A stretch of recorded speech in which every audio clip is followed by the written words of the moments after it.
Aye. Thank you, thank you. Let's have our seats. Kaeni. Asante sana mama.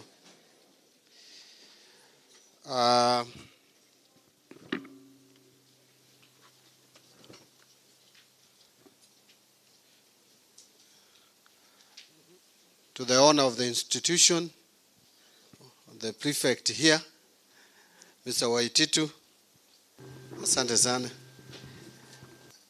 My brother, colleague, member of parliament for this area, John Waithaka, representatives from the University Students Association, esteemed student team members, members of the business community. I know we have members of the Bunge la Wananchi, distinguished guests, ladies and gentlemen. Good afternoon. Is it afternoon or evening? It's already evening. Kiambu oi! Comrades, power! Bunge la Wananchi, power! Asanteni sana. I'm happy my two DGs have already spoken in Kiswahili. Na mmeelewa vile wameongea. Sasa mimi sita attempt.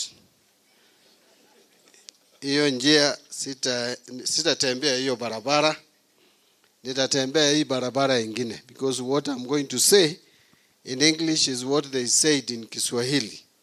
In summary, thank you very much, my Director Generals. So let me start by giving my official speech first, then nitaguzia kidogo off the cuff, alafu tutamalizia hapo. Na kama mko na maswali 2 ama 3 mtauliza na nitarudi kujibu. It is a privilege to welcome you to this pivotal gathering, an occasion that embodies our collective commitment to shaping Kenya's future through transparent, inclusive, and responsible fiscal governance. I made a promise to the people of Kenya when I was appointed to this position that I'm going to open up the National Treasury for public scrutiny and engagement. I said it will be a thing of the past where National Treasury is known for the Minister of CS sitting at the 14th floor or on the 14th floor, and always it catches you by surprise when we carry those briefcases every June to read what is called the budget speech. In fact, zamani hata ilikuwa mbaya zaidi, because everybody was expecting something. Yeah? The budget is coming. People were hoarding sugar, being hoarded, mafuta, because you don't know what was going to happen the next day. If prices were increased immediately, the prices shoot that midnight.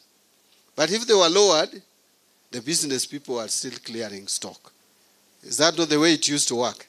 Things have changed. And with the 2010 Constitution, the power has been given back to the people.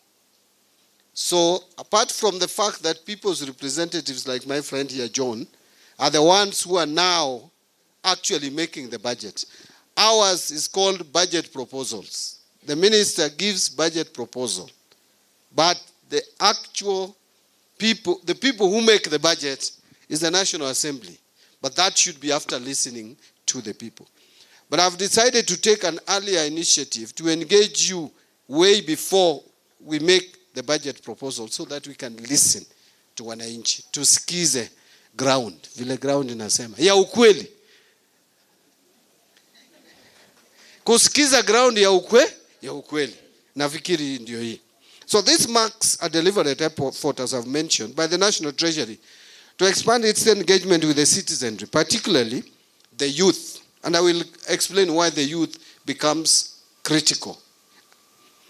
Civil society and the local business community in the management of our public resources. Without the business community, there is no economy. How many people are from the business community in the room? You are the life support system of any economy of this country. I wish to remind us that this is not just a policy initiative, but rather a legal obligation anchored in Article 201A of the Constitution of Kenya, which mandates for public participation in all financial matters to ensure transparency, accountability, efficient utilization of resources and value for money in the management of public resources. So this process builds up from the inaugural meeting, which I held on 10th of December 2025 in Nairobi, where I launched the National Budget Students Forum with the sole purpose of embedding a youth-centric perspective into our national economic decision-making processes. During this launch, we committed to engage the youth of this country in their respective regions on matters pertaining to public financial management. Further, and to align with the recent privatization initiatives, it has been deemed necessary to broaden this engagement to also include the business community and bunge la wananchi for a more comprehensive stakeholder participation and transparency. We have broadened our public engagement away from the budgets to include privatization and divestiture. Now, because we included those, we felt that now our engagement should go beyond the youth, the civil society, and the students to include the business community and also bunge la wananchi as people's mouthpieces, or people who speak for the wananchi. And since this launch, we have held engagement meetings in various counties or various regions. We held an engagement in Kakamega for the Western Kenya region. We held an engagement in Migori for the Nyanza region. We held an engagement in Eldoret for the Rift Valley region. Today we are here for the Central region, and tomorrow I will be in Meru for the wider Eastern region, and then we will proceed to Garissa and conclude with Kilifi for the Coast region. So we have received very insightful feedback from the youth on the desired fiscal and macroeconomic policies, and also on the kind of goods and services that communities value. We have listened to various stakeholders, and we have received very insightful feedback from the participants. This has also provided us with an opportunity to highlight the trade-offs associated with allocating limited resources against the numerous competing needs. This indeed epitomizes the objective of this exercise, as citizens are better informed about policy choices amidst the constrained fiscal environment. We will all agree that our fiscal environment is constrained, and maybe I'll speak to that a while later. So, ladies and gentlemen, first I wish to reiterate that the youth represents over 75, or the youthful population, those who are below the age 34 years and below, represent over 75% of our population and hold immense potential to drive national economic development. Consequently, their voices, or the voices of the youth, must be central to how we plan and how we allocate our resources. This necessitates a shift in public financial management towards inclusive and participatory governance, where young citizens actively engage and participate in policy formulation and act as co-creators of government policies that shape service delivery. The youth must be co-creators of our policies and not participants or bystanders in the policy making. Over the recent past, the youth of our nation have expressed themselves with clarity and courage regarding the high cost of living, unemployment, and the need for transparent governance. I'm sure we still remember what happened in 2024. That was clearly the youth of this country expressing themselves, how fast they want the cost of living to come down. They also want employment. Our youth want transparent governance. They want those who are governing them to govern them transparently. The youth does not want wastage of public resources. The youth abhors corruption. They came out to fight signs and signals of corruption in our society. And we must hear them.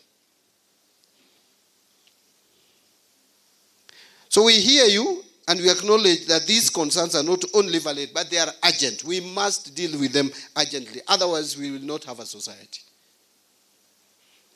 So our goal is to move beyond just listening. We are committed to turning this frustration into meaningful and tangible progress. This forum, therefore, provides the perfect opportunity to provide us with feedback on the necessary actions from the government to address these challenges. Ladies and gentlemen, Kenya has adopted privatization as a strategic economic policy shift to promote efficiency in the economy by subjecting public services to market forces. And you'll allow me to explain that later, or elaborate on that later. This shift aims to improve competitiveness, boost revenue generation, and support fiscal consolidation pathway by reducing government expenditure on inefficient state corporations and fostering market development through deepening Kenya's capital market. This engagement process is therefore timely in view of the intensified conversation regarding opportunities privatization offers in contributing to national development through revenue enhancements, containing public debt, and easing pressure on public expenditure. This will reduce the government's administrative burden by leveraging the market expertise of the private sector. So the National Treasury will, in this regard, continue with sound macroeconomic policies to enhance resilience and create a conducive environment for the private sector, including the local business communities. Ladies and gentlemen, again I want to reaffirm the government's recognition of the critical role the private sector plays, especially the local business communities. The role you play in driving Kenya's economic growth through revenue contribution and job creation.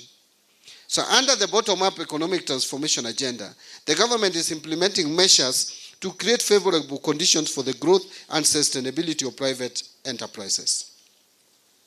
To enhance these outcomes, I hereby call for closer collaboration between the government and the private sector to unlock growth opportunities, especially in sectors with high youth employment potential, like agriculture, macro, small and medium enterprises, housing sector, which has proved to be a very, today I'm telling you, those of us who have been engaging plumbers, electricians, to get a plumber today is very hard because of the housing program that is going on.